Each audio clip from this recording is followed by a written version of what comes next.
नमस्कार, आप देख रहे हैं देश न्यूज का खास कार्यक्रम प्रेस वार्ता। और प्रेस वार्ता में हम अलग अलग राज्यों की तमाम जानकारी लेंगे। हम जानेंगे कि अलग अलग राज्यों में क्या कुछ खास चल रहा है, टीवी चैनल्स ने क्या दिखाया है, अखबारों में क्या छपा है, सोशल मीडिया पर कौन सी खबरें ट्रेंड कर रही है, यानी कि कुल मिलाकर कौन सी खबरें सुर्खियों में है और क्या कुछ खास बड़ी अपडेट्स है, ये जानेंगे हम अलग अलग राज्यों से। और इसी कड़ी में हमारे साथ उत्तराखंड से जुड़ चुके हैं सुंदर बहादुर जी, वहीं हमारे साथ सुनीता सिंह जी जुड़ चुकी है हिमाचल प्रदेश से, और ज्ञानेश वर्मा जी हमारे साथ जुड़ चुके हैं उत्तर प्रदेश से।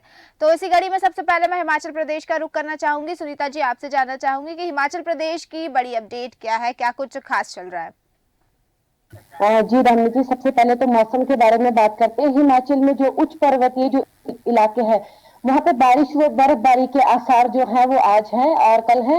वही मैदानी जिले में शीतलहर के चपेट में सारी जगहों पे काफी ज्यादा जो ठंड है उसका जो प्रकोप है वो काफी ज्यादा बढ़ गया है। लोगों की जो मुश्किलें हैं वो काफी ज्यादा बढ़ गई है। सुबह और शाम के समय लोगों को घर से बाहर निकलने में काफी ज्यादा परेशानी आ रही है। वही जो दो व्हीलर वाहन है उन्हें भी काफी ज्यादा परेशानियों का सामना करना पड़ रहा है। वही मौसम विभाग ने अगले 48 घंटे तक अलर्ट जारी किया है कि बारिश व बर्फबारी कभी भी हो सकती है। वही 48 घंटे तक जो मौसम है वो इसी तरह का बना रहेगा। वही कई कई जिलों में धूप भी खिली हुई है। वही दामिनी जी, पर्यटन विकास निगम के सभी होटलों में जो गाड़ियां हैं वो चार्ज की जाएगी। वही होटल परिसर में चार्जिंग पॉइंट जो है वो स्थापित होंगे। ग्राहकों को जो फ्री सुविधा मिलेगी। वही इसके साथ कर्मचारियों को भी सुविधा के निर्देश दिए गए हैं। उनको कहा गया है कि जो भी पर्यटन आते हैं उनको हर तरह की सुविधा मिले। वही जो खाना बनाने वाले जो बर्तन है वो मांसाहारी और शाकाहारी जो बर्तन है वो अलग अलग रखे जाए। तो इस तरह के जो है पर्यटन को बढ़ावा देने के लिए ये सारी सुविधाएं दी गई है। वही होटलों में सफाई के भी सख्त निर्देश दिए गए हैं कि होटलों में जो भी है वो सफाई तरीके से हो। वही दामिनी जी, मंदिरों की व्यवस्था में सुधार कर रही है सरकार हिमाचल की। वही हिमाचल में जो मंदिरों में श्रद्धालुओं को बढ़ावा देने के लिए सारी जो सुविधाएं श्रद्धालुओं को चाहिए होती है वो सारी सुविधाएं उन्हें दे रही है। वही 100 से ज्यादा नए रूट आरंभ किए गए हैं श्रद्धालुओं को मंदिरों में पहुंचने के लिए, और मंदिरों में जो भी श्रद्धालुओं को सुविधाएं चाहिए होगी वो उन्हें उपलब्ध करवाई जाएगी। वही दामी जी, जिस तरह से चुनाव नजदीक आ रहे हैं तो लोकसभा चुनाव से पहले सरकार ने 68 विधानसभाओं में जन संपर्क प्रोग्राम शुरू किए हैं कि जगह जगह जाकर, जिस तरह से जो हिमाचल की सरकार है सुखो सरकार, वो जाकर लोगों की समस्याएं सुनेंगे और वही लोगों को समस्या जो सुनेगी उसी के ऊपर उनका निर्धार भी किया जाएगा। जी जी, वहीं उत्तराखंड का रुख करना चाहूंगी। सुंदर बहादुर जी, आपसे जानना चाहूंगी कि उत्तराखंड की तमाम बड़ी अपडेट्स क्या है?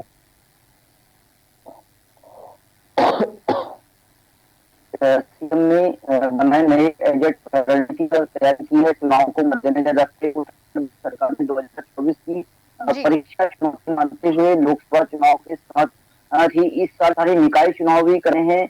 और धामी जी ने कहा कि इस साल के निकाय चुनाव को ढांचा मानते हुए रिकॉर्ड देश विदेश से जो है कि उन्होंने जो डिमांड जो तैयार की है जमीन में उतारना है उसको, और युवाओं को रोजगार से जोड़ने की चुनौती है। और ये भी कहीं न कहीं 2024 के चुनाव में आका जाना है कि क्षेत्र के विकास में, उत्तराखंड के विकास में क्या हुआ है। और उत्तराखंड विकास के लिए तत्पर केंद्र सरकार की डबल इंजन की सरकार उत्तराखंड में लगातार कार्य कर रही है, और जिसके मद्देनजर युवाओं को रोजगार देना, महिलाओं को रोजगार से जोड़ना और स्वच्छता के प्रति और पर्यटक का बढ़ावा करना इस क्षेत्र की मुख्य भूमिका रही है, क्योंकि पर्यटक स्थल है उत्तराखंड। तो करीब 30,000 पदों पर भर्तियां भी नहीं निकाली जाएंगी जिनसे युवाओं को रोजगार देने का भी कार्य किया जाएगा। वहीं दामिनी, जो उत्तराखंड में है, मानव वन्य जीव संरक्षण क्षमता का नाम नहीं ले रहा है। खटीमा में लगातार 1 महीने के अंदर ये तीसरा हादसा हो चुका है कि आंगन में सोए हुए खटीमा आए मेहमान आंगन में सोए हुए थे पंडाल के अंदर, और रात्रि के टाइम पे किसी जंगली जानवर ने हमला किया जिसके कारण 3 लोग घायल हो गए पूरी तरीके से, और उसमें से एक व्यक्ति की हालत बिल्कुल नाजुक बनी हुई है। तो कहीं न कहीं ये एक बड़ा सोचनीय विषय है कि उत्तराखंड में जो खटीमा है वहां पर वन्य जीव संरक्षण लगातार चल रहा है। पिछले दिनों आपने देखा कि हाथी ने एक व्यक्ति को मार दिया था, उससे पहले जो बाघ है उसने कहीं न कहीं एक महिला को मार दिया था, और लगातार इस वर्ष की बात करें तो लगातार 20 से 25 हादसे हो चुके हैं जो अभी तक, लेकिन वन महकमा अभी तक इस पर कुछ भी कहने से इनकार कर रहा है और लगातार प्रयास करने लगा वहीं जी उत्तरायण के पावन पर्व पर पंचेश्वर संगम, 5 नदियों का संगम होता है और भारत, काली कुमाऊं और पिथौरागढ़, सूर घाटी, तीनों ही जगह के लोग वहां पर आते हैं और नेपाल देश से भी लोग वहां पर आते हैं। उत्तरायणी महापर्व वहां पर मनाया जाता है, जो कि बाबा भोलेनाथ के अंक वहां पर मनाया जाता है। साथ ही चौखम बाबा का दरबार वहां पर माना जाता है। जी तो उस पर लगातार भक्तों का तांता, जो उत्तरायणी का पावन पर्व बनाया गया, उसमें लगातार नेपाल से और इंडिया के सभी भक्तों ने, लाखों भक्तों ने वहां पे गंगा स्नान किया और पंचेश्वर, जो 5 नदियों का संगम वहां पर है, उस नदी के संगम के पावन तट पर ये कार्यक्रम किया उत्तरायणी के पावन पर्व पर। जी वहीं बागेश्वर में, जो कि उत्तराखंड में काफी के स्थान से माना जाता है, बागेश्वर पर उत्तरायणी मेले का शुभारंभ सीएम पुष्कर सिंह धामी ने वर्चुअल के माध्यम से किया। वहीं औपचारिक तौर पर सांसद अजय टमटा ने इस नुमाइश के मैदान पर मेले का शुभारंभ किया है। वर्चुअल माध्यम से सीएम धामी जी जुड़े हैं। साथ ही उत्तरायणी पर्व पर, जो कि मकर संक्रांति के इस पावन पर्व पर यहाँ पर पौराणिक टाइम से इस मेले को कराया जा रहा है, जो नुमाइश के मैदान पर होता है। और इस मेले में सांस्कृतिक कार्यक्रम, उत्तराखंड के सांस्कृतिक कार्यक्रमों का आयोजन भी किया जाता है और जो जी बड़े बड़े कलाकार हैं उत्तराखंड की संस्कृति को जो पूरे भारतवर्ष में एक पहचान दे रहे हैं, उनके द्वारा यहाँ पर इस कार्यक्रम को रंगामंच किया गया है। रानीखेत के स्वतंत्रता संग्राम सेनानी आनंद बिष्ट जी ने स्वतंत्रता सेनानी जी की बात की पुष्कर सिंह धामी जी को वर्चुअल के माध्यम से, और उन्होंने सभी इसके जो स्थानीय लोग हैं, जो लोग उत्तराखंड के लोग हैं, इस बागेश्वर मेले में संस्कृति को बढ़ाने वाले लोग हैं, उन सभी लोगों को पुष्कर सिंह धामी की तरफ से बहुत बहुत बधाई दी गई है। जी आज बात करते हैं उत्तराखंड के मौसम का। तो उत्तराखंड में लगातार ठंड का कहर बढ़ती जा रहा है। कहीं न कहीं बारिश ना हुई है और न ही मैदानी एरियाओं में कोहरा छाया हुआ है और बर्फबारी होनी हो गई है और बहुत सारी ठंड रही है, जिसके पूरे दिन पूरा कोहरे की धुंध मैदानी क्षेत्र में छाई रही है और शीतलहर शुरू हो गई है। तो जी इसी के मद्देनजर उत्तराखंड का मौसम विभाग द्वारा ऑरेंज जोन जारी कर दिया है। जी उत्तरकाशी, बिल्कुल रुद्रप्रयाग, बागेश्वर, पिथौरागढ़ में 30,000 फीट से ऊंचे वाले इलाकों में बर्फबारी भी हो चुकी है। जी सुंदर बहादुर जी, तमाम अपडेट्स आपने दी उत्तराखंड की। अब वहीं मैं उत्तर प्रदेश की ओर रुख करना चाहूंगी। ज्ञानेश जी, आपसे जानना चाहूंगी कि उत्तर प्रदेश में कौन सी ऐसी खबर है जो सुर्खियां बटोर रही है? दामिनी, मैं बता दूं कि उत्तर प्रदेश में कल एक सीतापुर चीनी मिल में एक दुर्घटना हो गई थी। उसको मुख्यमंत्री योगी आदित्यनाथ ने संज्ञान लिया है। बता दूं कि उन्होंने जिलाधिकारी जो सीतापुर के हैं, उन्होंने कहा है कि आप घटना स्थल पर पहुंचे और उन्होंने निर्देश दिए कि घायलों के लिए जो समुचित इलाज है उसको कराएं, पूरी व्यवस्था होना चाहिए, कहीं कोई उनके साथ समस्या नहीं होनी चाहिए। क्योंकि एक चीनी मिल थे, उसी को लेकर बता दूं जवाहरपुर चीनी मिल में स्टीम टैंक फटने से हादसा हो गया था। इश्यू को लेकर जब योगी आदित्यनाथ को जानकारी हुई तो उन्होंने तत्काल डीएम साहब को फोन किया और उनसे बोला कि जो मौके पर आप जाइए, देखिए क्या किस वजह से घटना हुई है, क्या पूरा मामला है, और जो घायल हुए उनको तत्काल तरीके से हॉस्पिटल में एडमिट कराइए और उनकी समुचित जो है वो व्यवस्था कराइए। इस तरीके के आदेश दिया योगी आदित्यनाथ जी ने।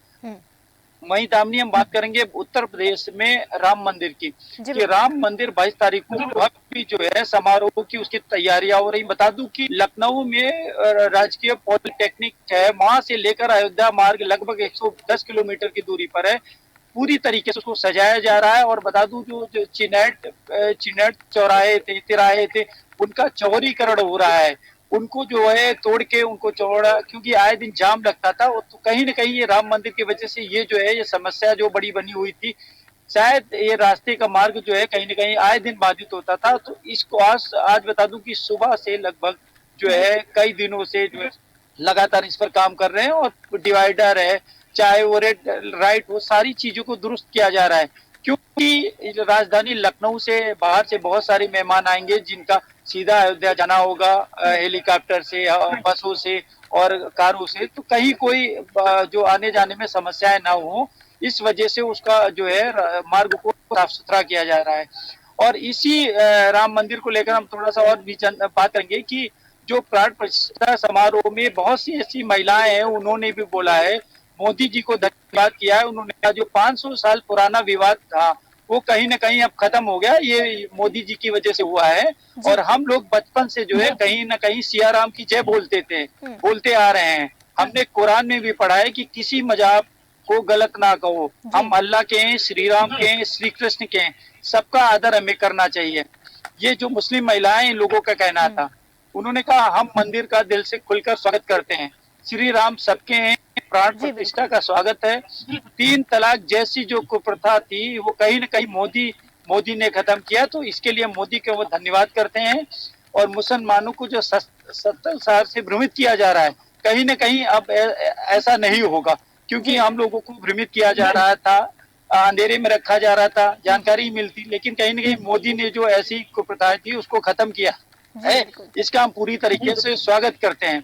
आपको बता दें अल्पसंख्यक मोर्चे का जो है कहीं न कहीं वो मोदी जी का जो है वो भाईजान सम्मेलन हुआ था, उसमें जो वरिष्ठ नेता शाहनवाज हुसैन का था, उन्होंने बयान दिया है कि अब जो है उत्तर प्रदेश में डरना नहीं है, अब मोदी जी की सरकार है, योगी जी की सरकार है, और सपा और बसपा अब जो डराने का काम किया करते थे अब वो नहीं डरा पाएंगे, क्योंकि उत्तर प्रदेश में और पूरे भारत में जो है मोदी जी और योगी जी का डंका बज रहा है। तो अब मैं गारंटी देता हूं कि कहीं किसी को टूटने नहीं दूंगा, वो पूरी तरीके से निडर होकर जिए।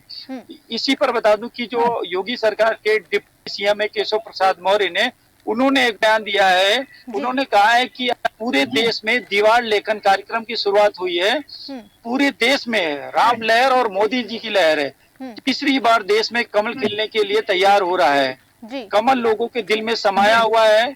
2024 में बीजेपी यूपी की सभी 80 सीटें जीतेंगी, ये कहना है केशव प्रसाद मौर्य डिप्टी सीएम का। उन्होंने कहा है प्रचंड बहुमत की मोदी सरकार इस बार जो है कहीं न कहीं योगी सरकार और मोदी सरकार फिर आएगी। बता दो कि अखिलेश यादव के सरकार में उन्होंने कहा है कि गुंडा माफियाओं अपराधियों के सरदार रहे हैं अखिलेश जी। तो क्योंकि ये कहीं न कहीं इस उस सरकार में, सपा सरकार में ऐसे लोग काफी हावी थे, तो इसी को लेकर कोई भी है, चाहे वो डिप्टी सीएम हो चाहे ब्रजेश, को लगातार बयान देते रहते हैं कि सपा सरकार में गुंडाई थी और माफियागिरी ज्यादा थी। तो कहीं न कहीं दामिनी देखें तो ये देखा भी गया है कि उस सरकार में इन लोगों पर कंट्रोल नहीं था, लेकिन योगी सरकार में कहीं न कहीं इन लोगों पर पूरी तरीके से जो है वो शिकंजा कसा हुआ है। और इसमें देखें तो ये लोग पूरी तरीके से हावी नहीं है, ना तो कि कहीं किसी चीज को अंजाम दे पाते हैं। तो ये एक बड़ा मुद्दा है। अब हम थोड़ा सा बात करेंगे कि जो 350 करोड़ की जमीन थी घोटाले में, उसमें बता दूं कि योगी आदित्यनाथ ने जांच के आदेश दिए थे, उसमें प्रमुख सचिव समेत 4 बड़े अफसर फंस रहे हैं। एसआईटी ने जो एक रिपोर्ट दी है, एसआईटी के द्वारा दी गई जांच में तत्कालीन जो है उप आवास आयुक्त एसवी सिंह, सहायक अभियंता आरएल गुप्ता, अनुभाग अधिकारी जो है वो साधु सरर, वरिष्ठ प्रशासनिक अधिकारी वैजनाथ प्रसाद और सहायक श्री द्वितीय आर्ची कश्यप को प्रथम रिपोर्ट में जो है कहीं न कहीं दोषी पाया गया है। आवास विकास के अफसरों और इंजीनियरों के द्वारा गाजियाबाद के builder Gaur sons India company को भू उपयोग शुल्क जमा कराए बिना ही वर्ष 2014 में सिद्धार्थ बिहार योजना के सेक्टर 8 में 12.47 करोड़ जमीन देने का घोटाला उजागर हुआ था। इस जमीन की कीमत अनुमानित 350 करोड़ रुपए आकी जा रही है। इस जमीनी घोटाले की जांच एसआईटी के द्वारा की गई थी दामिनी, तो उसी में जो है एसआईटी के द्वारा आवास विकास की जो रिपोर्ट सौंपे जाते ही आवास आयुक्त रणवीर प्रसाद ने शासन के अपर मुख्य सचिव आवास नितिन रमेश कोकड़ को प्रकरण की विजिलेंस जांच कराए जाने के लिए पत्र लिखा था। तो उसमें जो है कहीं न कहीं जमीनी घोटाले की विजिलेंस जांच हुई है। तो शासन के जो पूर्व प्रमुख सचिव समेत 4 बड़े अफसर भी फंसेंगे, यानी कि विजिलेंस की जांच में आवास विकास के 3 पूर्व आवास आयुक्त भी जाएंगे। तो इस तरीके से जो भ्रष्टाचार किया गया है योगी सरकार में कहीं न कहीं दामिनी, तो उस पर जो है लगातार योगी सख्त है और ऐसे अधिकारियों पर भी कार्रवाई के लिए उन्होंने आदेश दिया है। जी वहीं खुशबू जी आपके पास आना चाहूंगी, छत्तीसगढ़ की तमाम बड़ी अपडेट्स और तमाम खबरें जो कि सुर्खियों में इस वक्त जानना चाहूंगी आपसे। जी, सबसे प्रमुख खबर की बात करें तो यहाँ पर जो है कल एयरपोर्ट में टैक्सी बुकिंग को लेकर एक्सीडेंटों और ड्राइवरों के मध्य जो है चाकूबाजी जो है सामने आई है। सरेआम जो है मारपीट और देर रात तक जो है दहशत यहाँ पर बनी गई। लगातार एयरपोर्ट में ये घटनाएं जो है बढ़ती यहाँ पर दिखाई दी। उससे पहले भी जो है मारपीट की घटनाएं सामने आई थी, लेकिन इस बार जो है बड़े पैमाने पर चाकूबाजी की घटनाएं सामने आई। पुलिस ने घायल ड्राइवर के खिलाफ ही जो है मामला दर्ज किया था, लेकिन विरोध में जो है टैक्सी ड्राइवर जो है देर रात थाने पहुंचे और काफी हंगामा भी यहाँ पर किया गया। लगातार जो है संवेदनशील ये मामला बनता नजर आ रहा है। इससे पहले भी जो है मारपीट की घटनाएं सामने आई थी, उसके बाद लगातार जो है इस बार चाकूबाजी की एक बड़ी घटना सामने आई है। काफी लोग जो है यहाँ दहशत में नजर आए। एयरपोर्ट में इस तरह की घटनाएं नहीं होनी चाहिए। काफी दिनों से विवाद जो है, विवाद की स्थिति टैक्सी ड्राइवरों और जो बुकिंग एजेंट है उनके मध्य देखने को मिली थी। लड़कियों को जो है वहां पर रखा था, गुंडाबाजी करती हुई भी नजर आई थी। कई जो है वीडियो भी वायरल हुए थे। इस बार जो है चाकूबाजी एक बड़े स्तर पर होती नजर आई और काफी बड़ा विवाद यहाँ पर देखने को मिला है। कहीं न कहीं विरोध को देखते हुए पुलिस जो है थाने में गेट भी बंद किया गया और बड़ी मशक्कत के बाद जो है विवाद को थोड़ा कम किया गया। लेकिन लगातार जो है दोनों पक्षों के बीच जो है एफआईआर दर्ज हुई है और दोनों पक्ष जो है मारपीट यहाँ पर पहले भी करते नजर आए हैं। तो कहीं न कहीं इस विवाद को सुलझाने का यहाँ पर प्रयास किया जाएगा और ठेका पद्धति में जो एजेंडों के माध्यम से जो ठेका पद्धति चल रही है उसमें परिवर्तन करने की बात यहाँ पर की जा रही है। अब देखना यह है कि एयरपोर्ट में टैक्सी बुकिंग को लेकर जो एजेंडो और ड्राइवर के मध्य जो मजाकबाजी हुई है, इसका आगे अंजाम क्या होता है। फिलहाल जो है पुलिस अपनी कार्रवाई करती नजर आए और दोनों ही पक्षों के मध्य जो है एफआईआर यहाँ पर ली गई है और दोनों को भी जो है समझा बुझा के जो है मामला सॉर्ट आउट करने का यहाँ पर जो है कार्य किया जा रहा है। लेकिन दिनों से जो है ये मामला जो है बढ़ता नजर आया है छत्तीसगढ़ में और काफी बड़े पैमाने पर इस बार जो है चाकूबाजी की घटना जो है सामने आई है। वहीं अगर बात करें तो नगर निगम में जो है यहाँ पर देखने को मिला, कल महापौर की एक बड़ी बैठक हुई है। निगम आयुक्त जो बैठक ली और बैठक में ये कहा गया कि जो 8 साल बाद जो सबका थीम जो सॉन्ग चला था, मोर रायपुर मोर जिम्मेदारी, उस सॉन्ग को जो है बदला जाएगा क्योंकि 8 साल बाद जो है ये सॉन्ग को बदला जाएगा। लगातार जो है अभी जितनी भी कचरा गाड़ियां चल रही हैं उसमें मोर रायपुर और मोर रायपुर मोर जिम्मेदारी करके जो सॉन्ग है ये चलता आ रहा है, उसको अब बदलने की कवायद यहाँ पर की जा रही है। और 2016 से इसकी शुरुआत हुई थी और जो अब तक चल रहा था कि स्वच्छता थीम 2016 से शुरू हुई थी। उसके बाद इसमें कई सॉन्ग में परिवर्तन भी किया गया, लेकिन ये सॉन्ग जो है प्रमुख रूप से लिया गया और आज भी जो है कचरा जब भी घरों से निकलता है तो ये सॉन्ग बजता नजर आता है। तो कहीं ना कहीं ये सॉन्ग जो काफी महत्व रखता है, अब इसे जो है चेंज किया जाएगा, इसकी जगह नया सॉन्ग यहाँ पर लाया जाएगा। वहीं अगर बात करें तो आज जो है डिप्टी सीएम अरुण साव जो है एक बड़ी बैठक लेने वाले हैं। विभागवार वो समीक्षा बैठक लेते नजर आएंगे जिसमें तमाम अधिकारियों के साथ वो बैठक लेते जाएंगे क्योंकि लोक निर्माण विभाग के वो मंत्री हैं और यांत्रिकी विभाग के भी मंत्री हैं। तो दोनों ही जगह में सुबह 9 बजे से जो है अधिकारियों की बैठक लेंगे। इसके बाद दोपहर 2 बजे जो है नल भवन में जो है ये बैठक होगी। तो कहीं ना कहीं बड़ी बैठक, विभागवार बैठक और समीक्षा वो करते नजर आएंगे। अभी तक के जो कार्य हैं उसको लेकर जो है यहाँ पर समीक्षा होगी क्योंकि लगातार लोक निर्माण विभाग द्वारा कई कार्य किए गए हैं। कई जगह गुणवत्ता की जो है गुणवत्ता सही नहीं है उसकी शिकायत भी आई थी, जिसको लेकर वो चर्चा करते नजर आएंगे क्योंकि पिछली सरकार के जो कार्य थे उसको लेकर भी उनके चर्चा यहाँ पर हो सकती है। अभी तक के जो है नवा रायपुर में सबसे पहली बड़ी बैठक होगी, उसके बाद पुराने रायपुर में एक बड़ी बैठक यहाँ पर होती नजर आएगी।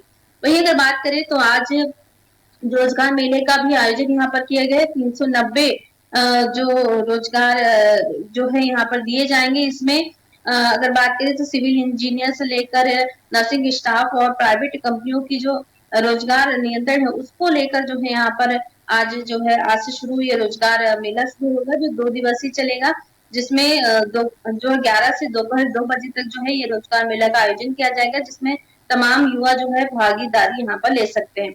इसके अलावा अगर बात करें तो कल जो है भाजपा भारतीय जनता पार्टी युवा मोर्चा के जो प्रदेश अध्यक्ष हैं रवि भगत ने कल एक बड़ी प्रेस कॉन्फ्रेंस ली जहां उन्होंने बताया कि नव मतदाता सम्मेलन के द्वारा किया जाएगा। प्रदेश के 3 लाख युवाओं को जो है सीधे साधने का प्रयास यहाँ पर किया जाएगा और पहली बार जो है प्रधानमंत्री नरेंद्र मोदी 25 जनवरी को जो है ऑनलाइन तमाम युवाओं से जुड़ते नजर आएंगे। तो सभी संभागों में जो है ये जो है मतदाता सम्मेलन कराया जाएगा जिसमें युवाओं को जोड़ने का यहाँ पर प्रयास किया जाएगा और कम से कम सभी 90 विधानसभाओं में जो है देश के 3 दिन तक जो है आवासीय प्रवास करेंगे। इस दौरान सभी कॉलेज, शिक्षा विभाग, संस्थान, सेंटरों में जो है भारतीय जनता युवा मोर्चा के जो सदस्य वो जाएंगे और युवाओं को जोड़ने का यहाँ पर प्रयास किया जाएगा। मोर्चा जो है लोकसभा चुनाव के लिए जो है एक्शन प्लान यहाँ पर तैयार करता नजर आ रहा है जिसमें मंडल सशक्तिकरण की बात की जाए वो अभियान चलाया जाएगा। इसके अलावा नव मतदाता सम्मेलन आयोजित किए जाएंगे। प्रदेश प्रोफेशनल युवा सम्मेलन भी यहाँ पर होता नजर आएगा। इसके अलावा प्रदेश क्रीड़ा संगोष्ठी आदि कार्यक्रम भी जो है जनता के तक पहुंचने का यहाँ पर लक्ष्य रखा गया है। क्रिकेट द्वारा जो है युवाओं को जो है खेल के लिए जागरूक भी किया जाएगा। तो कहीं ना कहीं आकर्षण का केंद्र जो है यहाँ पर युवा मोर्चा को जो है कार्यभार सौंपा गया है, ताकि युवाओं को जो है जितना हो सके वो साथ सके। लगातार अगर बात करें तो पूरे प्रदेश में 176 और 5,000 स्थानों पे जो है 176 स्थानों पे एक नव मतदाता सम्मेलन जो है यहाँ पर आयोजित किया गया, जिसमें प्रधानमंत्री नरेंद्र मोदी युवाओं से सीधे संवाद करते नजर आएंगे। उसको लेकर पूरी तरीके से जो है कार्यप्रणाली यहाँ पर प्रदेश जो है भाजपा जनता युवा मोर्चा के द्वारा बनाई गई है, उसकी तैयारियां जो है शुरू हो चुकी है और 25 जनवरी को जो है इसका आयोजन किया जाएगा, जिसमें तमाम युवाओं को साधने का प्रयास यहाँ पर बीजेपी की तरफ से देखने को मिलेगा। वहीं अगर बात करें तो यहाँ पर एक बंगले को लेकर सियासत फिर से एक बार देखने को मिल रही है। मोहम्मद अकबर के बंगले में टंकराम नेताम जो है वो कल जो है उन्होंने जो है अपना बंगला में प्रवेश किया, तो उन्होंने जो है गंगा जल छिड़का, उसको लेकर विवाद यहाँ पर देखने को मिल रहा है। राजस्व मंत्री है, बंगले में गंगा जल छिड़काव जब से किए हैं, तो कहीं ना कहीं एक धार्मिक आचरण को लेकर यहाँ पर कांग्रेस ने सवाल उठाया है। आखिर गंगा जल छिड़कने का क्या मतलब है? उन्होंने कहा कि मैं राम भक्त हूँ और मैंने प्रवेश किया है, तो मैं शुद्धिकरण कर रहा हूँ ताकि मैं बंगले में सही से जो है प्रवेश कर सकूं। उसको लेकर जो है विवाद की स्थिति यहाँ पर देखने को मिल रही है। ये दोनों ही पक्ष एक दूसरे पे आरोप प्रत्यारोप लगाते नजर आ रहे हैं और कहीं ना कहीं टंकराम वर्मा ने कहा कि मैंने पूजा पद्धति से जो है अंदर प्रवेश किया है, इसमें लोगों को क्या आपत्ति हो रही है? कहीं ना कहीं कांग्रेस ने कहा कि वहां पर मोहम्मद अकबर रहते थे, इसलिए जो है गंगा जी का छिड़काव किया था। उसको लेकर जो है विवाद की स्थिति यहाँ पर देखने को मिल रही है। जी वहीं अगर बात करें तो यहाँ पर जिस तरीके से देखने को मिल रहा है कि विधानसभा जो है शुरू होने वाला है, तो कहीं ना कहीं बैठकों का दौर भी देखने को मिल रहा है। कहीं यहाँ पर प्रयास करते नजर आएगी, तमाम विषय उठाते नजर आएगी। अब तक जो कार्य है बीजेपी के, उसको लेकर जो है विधानसभा में जो है तमाम विधायकों की जल्द ही बैठक होने वाली है, क्योंकि 5 फरवरी के बाद जो है विधानसभा सत्र शुरू होने वाला है, उसकी तैयारी यहाँ पर की जा रही है। समीक्षाएं लगातार की जा रही है और सत्र को लेकर बजट भी जो है यहाँ पर बीजेपी के द्वारा बनाया है। बजट में इस बार कहा जा रहा है कि युवाओं और महिलाओं को साधने का प्रयास किया जाएगा, बच्चों से लेकर उच्च शिक्षा तक का ध्यान दिया जी जाएगा। खुशबू जी। अब देखना यह है कि बजट में किस तरह से कुछ आता है, लेकिन फिलहाल जो है चुनाव को लेकर जो संतृप्ति दोनों ही पक्ष में देखने को रही है। कांग्रेस भी जो है भारत जोड़ो यात्रा जो है यहाँ पर भी होने वाली है, उसकी तैयारी पूरी तरीके से करती नजर आ रही है और आगामी चुनाव को लेकर बीजेपी जो है अपना रोड मैप जो है पूरी तरीके से तैयार कर रही है। तमाम संभागों में जी आप अपने सही जो कह रही है कार्यकर्ता है उन्हें कि खुशबू जी आपको यहाँ रोकना चाहूंगी, बिल्कुल आप सही कह रही है कि आगामी चुनाव को लेकर, लोकसभा चुनाव को लेकर हर तरफ काफी ज्यादा तैयारियां चल रही है और सभी पार्टियां जोरों शोरों से इसकी तैयारियों में लगी हुई है। समय की कमी के चलते हम इस चर्चा को यहीं विराम देंगे। आप सभी का बहुत बहुत धन्यवाद इस चर्चा में जुड़ने के लिए और तमाम जानकारी देने के लिए। तो जिस तरह से आपने देखा कि हमने तमाम राज्यों की बड़ी जानकारी ली, उत्तर प्रदेश, उत्तराखंड, छत्तीसगढ़ और हिमाचल प्रदेश, क्या कुछ खास चल रहा है, कौन सी खबरें जो है सुर्खियों में है, सारा हमने जाना और हम फिर लौटेंगे ऐसे ही अलग अलग राज्यों की तमाम जानकारी आपके लिए लेकर। तब तक देखते रहिए देश न्यूज। नमस्कार।